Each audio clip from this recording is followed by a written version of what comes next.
YSR Congress party చేయాల్సిన పనులు చెప్తా ఉన్నా. ఈ ఓడిపోయాము అన్న ఈ భావన మనసులో నుంచి తీసేయండి. మనం చేసిన మంచి ప్రజల్లో ఇంకా ఉంది. ప్రతి ఇంట్లో గుర్తుంది, ప్రతి కుటుంబంలోనూ మనం చేసిన మంచి ఎక్కడికి పోలేదు. ప్రతి ఇంటికి మనం తలెత్తుకొని పోగలుగుతాం, తల దించుకొని కాదు. చెప్పిన పని చేయక కాదు, చెప్పిన పని చేసి తలెత్తుకొని పోగలుగుతాం ప్రతి ఇంటికి కూడా. మనం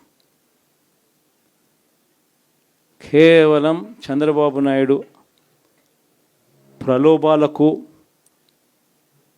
మోసపోయిన పరిస్థితుల మధ్య మనకు అంతో ఇంతో అపజయం ఏదన్నా జరిగిందేమో.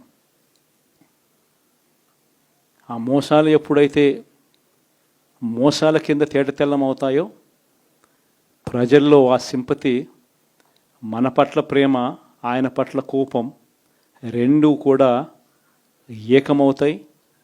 మనల్ని గొప్ప మెజారిటీలతో మళ్ళీ మనల్ని తీసుకొస్తారు. సో మనం చేయాల్సింది ఏమిటి అని అంటే, ప్రజల మీద మనం కోప్పడాల్సిన అవసరం లేదు, పని లేదు. మోసపోవడం అన్నది ఒక్కొక్కసారి జరుగుతూ ఉంటాయి. మోసపోయిన వాళ్ళకందరికీ కూడా మనం అండగా ఉన్నాము అన్న భరోసా ఇవ్వడం మనం చేయాల్సిన పని.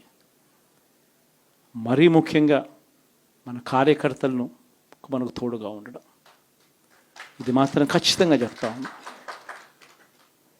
ఇష్టం వచ్చినట్టుగా ఎప్పుడు చూడని విధంగా ఈరోజు కార్యకర్తల మీద దాడులు జరుగుతూ ఉన్నాయి. పార్టీ సానుభూతి పరుల మీద దాడులు జరుగుతూ ఉన్నాయి. పార్టీకి ఓటు వేయలేదు అని ఓటు వేసిన వారిని మీద దాడులు జరుగుతూ ఉన్నాయి. కొన్ని చోట్ల అవమానాలు, ఆస్తుల నష్టాలు, దాడులు, దెబ్బలు తగలడము, ప్రాణాలు కోల్పోవడం కూడా కొన్ని చోట్ల చేశాం. వీళ్ళందరికీ కూడా నేను మీ అందరికీ కూడా నేను చెప్పేది ఒకటి, వీళ్ళందరికీ భరోసా ఇవ్వాలి. ఎక్కడ మీ నియోజకవర్గంలో ఎక్కడ ఏమి జరిగినా కూడా పోండి, మీ తరపు నుంచి సహాయం చేసే కార్యక్రమం చేయండి. పార్టీ తరపు నుంచి కూడా సహాయం అందిస్తుంది, అది కూడా తీసుకొని పోయి కూడా ఇవ్వండి. ప్రతి కార్యకర్తకు తోడుగా ఉందాం, ప్రతి కార్యకర్తకు భరోసా ఇద్దాం.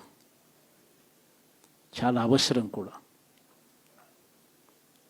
మన కోసం కష్టాల్లోనూ నష్టాల్లోనూ మన కోసం నిలబడ్డారు, జెండాలు మోసి నష్టపోయారు, ఓట్లు వేసి దెబ్బలు తిన్నారు, మనకు ఓట్లు వేసి దెబ్బలు తిన్నారు. వాళ్ళందరికీ కూడా తోడుగా ఉండాల్సిన అవసరం ఉంది.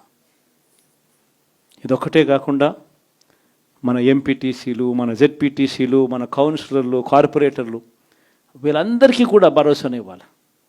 మాట్లాడండి. మన పార్టీ మీద అభిమానం చూపించే ఏ వ్యక్తి అయినా మన కార్యకర్తే. ఇలాంటి వాళ్ళందరికీ కూడా తోడుగా ఉండే కార్యక్రమాలు ఖచ్చితంగా జరగాలి.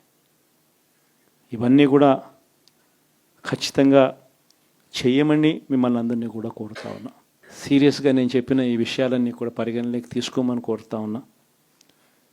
అండ్ ఇంతవరకు సినిమా జరిగింది ఓన్లీ ఇంటర్వెల్లే.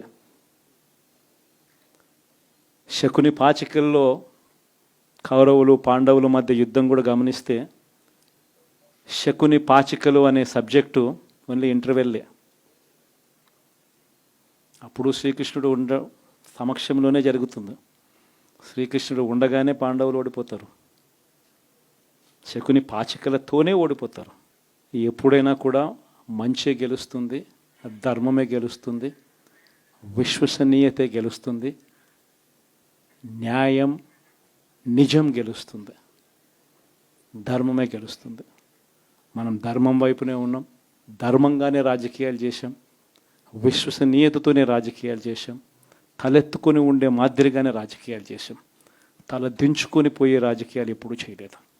ఒక అర్జునుడు మాదిరి గెలిచి వస్తాడు, ప్రజలు ఆశీర్వదిస్తాడు.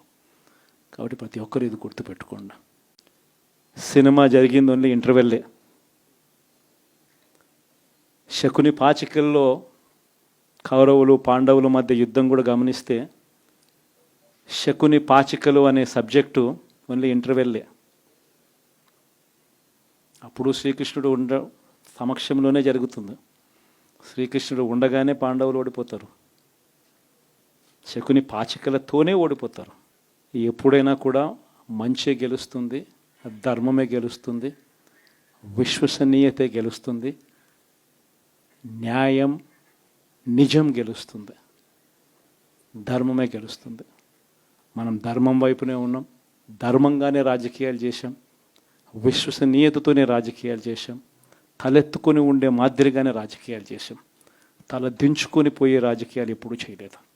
ఒక అర్జునుడు మాదిరి గెలిచి వస్తాడు, ప్రజలు ఆశీర్వదిస్తాడు. కాబట్టి ప్రతి ఒక్కరు ఇది గుర్తుపెట్టుకోండి.